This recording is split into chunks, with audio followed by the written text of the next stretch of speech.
Garp, Rox e Roger. O dia do juízo final da velha geração tem início. O incidente de God Valley, apagado da história e banido dos contos e livros, tem seu início. E no meio disso, uma faísca brota. A ideia de revolução de Monkey D. Dragon começa a tomar forma quando conseguimos ver o porquê ele abandonou a marinha.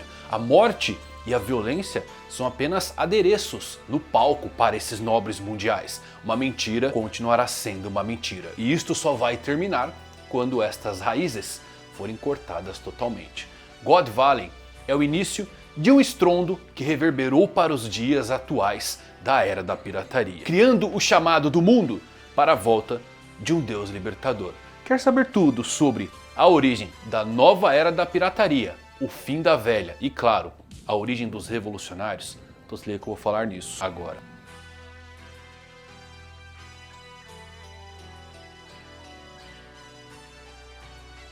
Fala galera, Evandro Fudari com mais um vídeo pra vocês. Como é que vocês estão? Espero que todos vocês estejam maravilhosos. Tô parecendo uma metralhadora, né? Por quê? Tô empolgado. Melhor capítulo da história de One Piece dessa semana. Eu duvido você achar outro melhor. Esse capítulo tá bom. Se conectando ao 1096, chegada dos Rocks, dos Piratas Roger, do Garp e muita coisa acontecendo, principalmente com Dragon, que eu simplesmente adorei como Oda é bom escrito, cara. O Oda ele é muito bom em ressignificar personagem.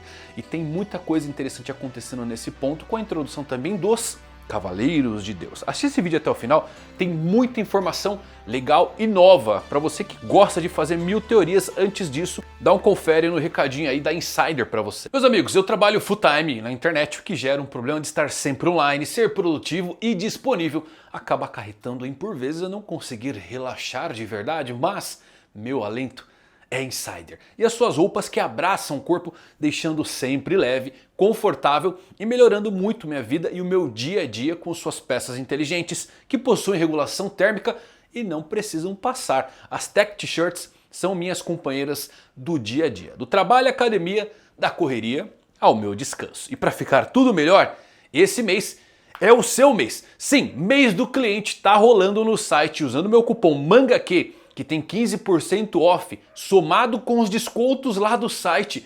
Tudo isso pode chegar até 50% de desconto agora em setembro. Para facilitar sua vida, clicando no link que eu deixei aqui na descrição e fixado no primeiro comentário, o cupom já é aplicado automaticamente. Então aproveitem. Até 50% de desconto não se acha todo dia. Clica aí e garanta a sua. Pronto, recado dado, mais um, não custa nada, né? Volta no Manga no Prêmio Best aí, que se eu chegar no top 3 eu vou de Kaido Capenga receber o prêmio. Vamos lá, meus amigos, fala tudo sobre One Piece 1160. Então bora lá, pior geração. Temos nossa história de capa que mostra Yamato em pé, diante do santuário construído para Oden acima da capital das flores. Pelo menos eu acho que vamos ter alguma resolução dessa longa história que, sem dúvidas, pelo menos na minha opinião, tá? É a mais chata história de capa até agora. Tudo bem que tem a coisa do Moria, achei legal pra caramba, mas eu até perdi vontade de ter Yamato no bando do Luffy de tanto que eu enjoei dessa jornada. Chata pra caramba, que pelo menos o Oda mostre algo grandioso pra valer todo esse... Cara, essa história começou sabe quando? Março de 2024, se eu não me engano é a maior história de capa de todo One Piece. O templo do Oden é legal, mas e o do Ryuma? Nem vimos. Será que o Zoro vai voltar pra gente poder apreciar em algum momento essa conexão? E o Monte Fuji? Será que Yamato pode ir pra lá agora? Bom, tomara que conseguimos ver algo dentro desses lugares, seja do castelo do Shogun ou quem sabe no Monte Fuji. Que o Oda traga pelo menos uma resolução mais bombástica para essa história de capa que anda bem morna. Vamos pro que interessa então. Nossa história começa com o mestre de cerimônias anunciando no palco os membros do clã Dave, um clã odiado por gerações. Ninguém amou vocês, acabem com eles, eles só podem ser bucaneiros também, gritavam os nobres que assistiam empolgados. O pequeno Tite e sua mãe estavam entre eles. Gosto que a mãe do Tite parecia muito bonita, né? E vemos também alguns homens do clã Dave que eram enormes. E caramba, galera, a mãe do Tite, bonita. O Rox, super shed. O Barba Negra, ele saiu meio cansadinho, né? Bicho banguela, feio do cara. Já saiu de fábrica com os pneus murchos. Vemos a comoção entre os nobres. É perigoso deixar essas coisas vivas. Se conseguirmos matá-los de uma vez por todas, hoje será um grande dia de comemoração. Vamos lá, galera! Mas será que o clã de Davy Jones também é de bucaneiros? E assim, essa fala deles questionando se o clã Davy são de bucaneiros, ela é muito ambígua, tá, galera? Porque é uma pergunta feita pelos nobres, não uma afirmação. O Barba Negra bucaneiro é uma teoria bem antiga, tá bom? Só que o capítulo 1095 especificamente mostra o Saturno dizendo que o Kuma é considerado o último sobrevivente dessa raça extinta. Como ele conhece a linhagem de Tite, então eu creio que são coisas separadas, o clã Davy e os bucaneiros. Como existe um ódio dos nobres perante tanto o clã quanto essas raças, eles acabaram conectando dois porque tinham umas pessoas bem altas ali, tá bom? E lembre que o Barba Negra e o próprio Rox, eles são bem menores do que um bucaneiro. Quem mais se aproximou, inclusive, de parecer um bucaneiro foi o Newgate, que tá em aberto ainda e pode ter algum diálogo dele falando sobre bucaneiros aqui em God Valley, tá? Mas como eu disse, sobre Barba Negra ser ou não, e o clã Davy também, bucaneiros acaba sendo um pouquinho ambíguo. É uma pergunta de um nobre aleatório no meio daquela comoção e não alguém afirmando de fato que eles são bucaneiros. Agora, o que eu acho que vai acontecer, galera? Vão acabar assassinando a esposa do Rox diante dos olhos dele e ele vai ficar incontrolável, vai entrar em modo berserk e é aí que as coisas descambam. É bem provável que o Rox tenha sido morto quando ele se depara com sua esposa morta por algum nobre e acaba entrando no modo de fúria, né? Sabemos que o governo mundial tende a encobrir seus atos incriminando outras pessoas. E nesse caso específico, os piratas Roger e o Garp acabam levando esse renome. O Garp até sai como um herói, mas lembra que o Garp ele tem uma espécie de desgosto quanto a esse título, porque certamente ele viu algo que ele não gostou acontecendo aqui na ilha, tá? Os Teiriubitos na plateia então ficam enfurecidos, começam a jogar facas e machados contra os escravos do clã Davy e continuam dizendo que esse clã era uma linhagem desprezada. O jovem Tite parecia apavorado com os nobres na plateia, enquanto sua mãe tentava protegê-lo desses objetos arremessados. O mestre de cerimônias tentou conter os Teiriubitos, dizendo que se algum escravo morresse no palco, eles seriam penalizados. Posso cravar uma coisa aqui, galera? O Oda vai estabelecer o Tite como um monstro prodigioso desde criança. Possivelmente ele pode despertar Haki do Rei aqui após a morte da sua mãe. O Oda pode fazer isso para mostrar o potencial do Barba Negra, colocando ele como a pessoa mais nova desse mundo a usar tal poder. Porque até agora os mais novos que tínhamos eram o Ace e o Doffin. Se colocar nesse ponto aqui um bebê de apenas 1 ano despertando o Haki do Rei, imaginem aonde ele vai colocar o patamar de força do Barba Negra, mostrando até essa lacuna do Barba Negra com Luffy nos tempos atuais, né? Estabelecer também essa proximidade de força herdada do seu pai. Eu gosto como o personagem Barba Negra também está ficando cada vez mais complexo. Ele tem todos os motivos para sonhar em conquistar o mundo depois de ver esses acontecimentos de God Valley que são traumatizantes. Só que assim, podemos entender suas motivações, mas não é aquele exemplo clássico de pessoas feridas machucando as outras. As coisas que ele fez com Barba Branca, com Ace e as ajudas que ele deu ao governo mundial não fazem justiça à memória do seu pai Rox, especialmente depois que o Barba Branca ainda o acolheu no navio como um filho. Então na verdade o Barba Negra, se vocês forem ver, ele está até ajudando o governo mundial. Por mais que ele tome o que quer, ele sempre acaba ajudando. Eu tenho certeza agora que durante essa invasão que está acontecendo em Mary Joyce, se for coisa dos revolucionários, o Barba Negra vai acabar atacando os Revos para conseguir ter a sua ilha ligada diretamente ao governo mundial. Então Barba Negra ele teve um começo de mudança e ao invés de se manter unido, acabou prejudicando pessoas que o ajudaram, né? E indo até um pouquinho mais além, se você for parar para pensar, faz ainda menos sentido que ele tenha como alvos revolucionários. Ele atacou a Ilha Banara, ele destruiu a base dos Revos e os revolucionários passaram pelo mesmo trauma que ele passou aqui e fizeram questão de garantir que isto nunca mais acontecesse com ninguém. Enquanto o Barba Negra decidiu o contrário, que ele queria fazer com que outras pessoas passassem pelo que ele vivenciou. Bom, vemos a mãe do Ruivo pedindo ajuda ao Dragon antes de por fim cair morta. Eu acho interessante o fato do Oda mostrar a mãe do Tite, mas não mostrar o rosto da mãe do Shanks. Será que tem algo a mais nisso? Bom, a apresentação dos prêmios do jogo de caça começa. São 13 coelhos super raros que valem 10 mil pontos cada. E outros são coelhos raríssimos que valem 150 coelhos. Ou seja, esses 13 coelhos super raros devem com toda certeza ser o clã Dave e o Kuma, que é um bucaneiro. 150 coelhos raros são as pessoas de God Valley. Então são mais ou menos umas 12 pessoas aí, né, do clã de Dave Jones. Interessante isso. Bom, a caçada começa dentro de 1 hora, avisa o mestre de cerimônias. Podem começar a fugir, coelhinhos. As pessoas ficam assustadas e saem disparada, atônitas demais para reagir a qualquer coisa que não seja sair dali. Eles estarão a salvo se conseguirem sobreviver da caçada humana por 3 semanas. E com isso, buscam refúgio, mas antes mesmo que consigam imaginar tal lugar em suas mentes, a caçada começa. E meus amigos, esse é um dos capítulos mais obscuros e brutais dessa série.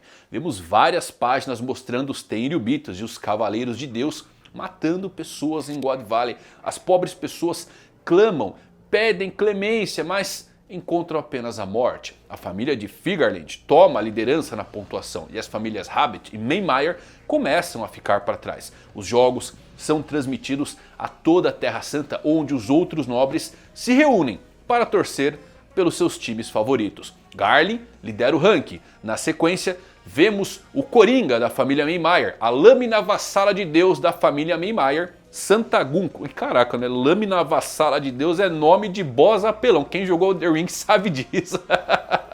A Gunko perfura várias pessoas com suas setas e depois temos o que pra mim é a parte mais atroz de todas, que mostra o canalha dos Sommers encurralando uma criança no topo de uma árvore e fazendo uma cama de espinhos no solo, incitando a criança a pular enquanto balança a árvore. O pai da criança, em prantos, implora para os Sommers poupar a criança e em troca só acaba escutando risos e deboche do santo, do Cavaleiro de Deus. E que cena aterradora, né? Esse é sem dúvidas o arco mais importante de One Piece, galera, na questão de desenvolvimento do vilão final da série, que é o governo mundial como um todo, da marinha conivente com God Valley ao topo do mundo, que brinca com as vidas das pessoas. E o Dragon, que corria para salvar os gêmeos ruivos, acaba tendo que parar para recuperar o controle, o fôlego. A cena dos mortos mexe muito com o seu âmago. É aqui que tem uma virada de chave brutal no Dragon. E ele pensa que se ele tentar salvar algum civil ou ir contra os nobres mundiais, o seu esquadrão inteiro pode acabar sendo morto. Mas é então que o Dragon viu Kuma e Ivankov conversando e notou um Tenryubito prestes a atirar no Kuma, e eis então que o Dragon toma a melhor escolha possível. Ele atirou primeiro para salvar Kuma, que mais tarde seria grato pela vida inteira e se tornaria o seu amigo. O Dragon, ele entendeu mal o jogo de caça dos nobres e começou a caçar os nobres. Né? Olha, eu escrevo, galera. Tenho um livro em andamento, crio meus roteiros aqui para os vídeos, já fiz contos, já li muitos livros, me aventurei em diversos mundos de tantos autores que eu não consigo lembrar. Mas uma coisa eu consigo garantir para vocês, eu nunca vi alguém tão incrível na habilidade de escrita como Eiichiro Oda para compor personagens. Vocês vão concordar comigo, até 2 semanas atrás, o Dragon ele era o clássico meme dos 3 pontinhos que não fala nada, 25 anos sem fazer nada. Só que após esse capítulo eu tenho certeza que ele vai ser alçado ao panteão de favorito da galera. O Oda ele consegue ressignificar um personagem de uma forma tão simples e com tão pouco espaço que é simplesmente brilhante. Tá? E ele deixa tudo tão intrincado que faz realmente você tirar o chapéu. E você ter o fato de um adolescente que busca melhorar o mundo, que busca a justiça pelo mundo, se ver perante a dúvida pessoal e também criando essa dúvida sobre o lugar que ele está buscando isso, somado ao massacre que ocorre, torna o Dragon tão diferente porque temos centenas, milhares de pessoas até esse ponto dentro dessa ilha. E só um solitário aprendiz de marinheiro questionou e tomou uma atitude. Dentre todos, só Dragon aprendeu nesse dia quem de fato era o vilão desse mundo. E é então que as coisas esquentam, porque Em uma cena épica, temos a chegada dos piratas Rocks a God Valley. Essa cena é aquela que vemos no capítulo 1096, os piratas Rocks discutindo sobre como resgatariam Shaq. E também surge nos contos de Sengoku, aquela clássica cena do navio de Rocks chegando na costa da ilha com as suas bandeiras abertas. Rocks então discursa para os seus piratas: certo, homens, Shaq, tesouros, Akuma no Mi, vamos parar as briguinhas por enquanto e trabalhar juntos. E quando chegarmos em casa, vamos dividir o que conseguimos. Beleza, seus malditos? Mas Barbel levanta um bom questionamento aqui. Ei, Rocks, não tem como dividir a Shaq. Então que começa aquela discussão deles, cada um tecendo o seu próprio plano. A Shaq vai se apaixonar por quem salvar ela primeiro? Claro que não, a Shaq vai se apaixonar por quem tiver mais tesouros. E se ela acabasse se apaixonando por mim, não ia ser tão ruim, né? Hã? Que história que é essa aí, Newgate? Perguntou a astúcia. Até o Barba Branca tá interessado na Shaq, é realmente muito bonita. Já a Gloriosa pensa que se eu conseguir resgatar a Shaq, talvez o Roger pode agradecer aí pra mim, né? E o Kaido só tá interessado ali em perguntar pra Linlist se ela vai mesmo lhe dar uma Akuma no Mi. Já aquele covarde do Oshoku ficou na ilha e tá proibido de botar o pé no bar quando retornarmos. Bom, isso aqui, galera, mostra como o Oshoku ganhou o controle de Hachinozu, porque nenhum dos remanescentes dos Rocks acabou voltando para aquele lugar após God Valley. Rocks, vendo que perdeu o controle, diz para eles fazerem o que eles quiserem. Como amigo, ele se preocupa com Shaq, mas ele tem outros assuntos em andamento. Vocês são mesmo idiotas, mesmo se o inferno congelar, a Shaq nunca vai dar bola para vocês. Eu amo essa tripulação, essa dinâmica é muito da hora, cara. Eu queria, sim, um filme dos Rocks sendo feito, seria simplesmente fascinante. E durante o caos criado pela chegada dos piratas Rocks, o Dragon conseguiu resgatar os bebês gêmeos. E eu tenho a sensação que vamos ver o Dragon encontrando sua fruta do diabo aqui. Pode ser aqui que ele conseguiu pegar ela. E olha só, se o Kaido e o Kuma servem de indicação, os outros baús devem conter frutas muito boas. A Big Mom provavelmente pegou uma ou duas aí para os seus filhos. Lembrem que a fruta do Katakuri é única nesse mundo, é uma paramécia do tipo especial e não vimos nenhuma outra catalogada nessa categoria. Então, se ela roubar isso dos nobres faz muito sentido porque eles têm acesso a algumas coisas muito raras, como as logias que estão com os almirantes, né? Bom, em seguida, vemos a chegada dos piratas Roger a God Valley. E essa cena acontece logo depois também daquela cena que vemos no capítulo 1096. Roger disse que ia resgatar a Shaq e ordenou que a sua tripulação fosse atrás dos tesouros. Mas os piratas Roger atropelaram seu capitão e correram para salvar a Shaq primeiro. Depois vemos a apresentação dos Cavaleiros de Deus. E Cavaleiro de Deus é o nome oficial romanizado, tá bom, galera? É exatamente a cena que também vemos no 1096. Recomendo inclusive você reler o 1096 porque ficou muito bom você ler o 1096 e vir para esse capítulo aqui. E além dos cavaleiros que já foram mostrados, temos dois novos membros. O primeiro é uma criatura enorme, parecida com um Yeti com chifres e pode ser uma Akuma no Mi, que é bem interessante. Afinal, temos os Yetico Brothers aí, que tem um mistério por trás ainda desses demônios. Os bichos têm um chapéu de palha, são gigantes, são peludos. São o quê? Os Yetico Brothers, a gente não sabe. E esse bichão aí tá, né, parece um pé grande. Deve ser uma Akuma no Mi, eu acho que não é uma raça à parte. A segunda pessoa é uma mulher com grandes chifres e presas afiadas que possivelmente é parente do Kirigan. Gostei dessa aura dos cavaleiros e olha só, eu creio que eles vão ser osso duro de roer mesmo para essas lendas do passado. Quem dirá então para a geração do presente. Os marinheiros em God Valley não conseguiam deter todos esses piratas que chegavam em todas as direções. Os nobres entram em pânico e ameaçam os marinheiros que não cumprirem o papel de guarda-costas de serem mortos. Mas no ápice de tudo, a frota de Garp chega a God Valley. Garp usa o seu arremesso clássico de bolas de canhão para atacar diversos piratas de dentro do seu navio, enquanto os soldados da marinha na ilha choravam de emoção pela chegada dos reforços. Eu amo essa simplicidade do Garp arremessar uma bola de canhão mais forte do que o próprio canhão. Não faz sentido. Faz sentido pro mundo de One Piece, né? Que capítulo, meus amigos. Garp aqui passando uma vibração do Luffy, não tá? O melhor de tudo, o Bogard está entre nós. O Oda não esqueceu ele. Dessa vez um capítulo incrível, se conectando totalmente com as cenas do início do flashback do Kuma no 1096 e agora mostrando a perspectiva geral dos acontecimentos. Roger e Garp juntos deve rolar pela fúria de Rox após a morte de sua esposa e seu filho desaparecer. Ele pode acabar revelando o porquê dessa linhagem de David Jones ser tão sinistra, o segredo do corpo estranho. Esse pode ser o segredo do clã David chegarem ao ponto de terem que se esconder enquanto outros aparentemente não chegaram nesse nível de ocultação. O Dragon é mesmo um herói, né? Que bom que temos mais dele só tentando fazer o bem, como um bom revolucionário deveria fazer, afinal não podemos aguardar que os tempos se modifiquem e nós modifiquemos juntos por uma revolução que chegue e nos leve em sua marcha. Nós somos o futuro, nós somos a revolução. Nos chegam gritos da Ilha do Norte, ensaios pra dança da morte, tem disco pirata. Tem videocassete até. Cara, lembrei dessa música aí. Revoluções por minuto, né? Aqui é a origem, né? Dessa faísca do Dragon se tornar um rei. Primeiro ele fez o exército da libertação dele e mais tarde os revolucionários. Mas é aqui que ele presenciou as atrocidades que o governo mundial fez.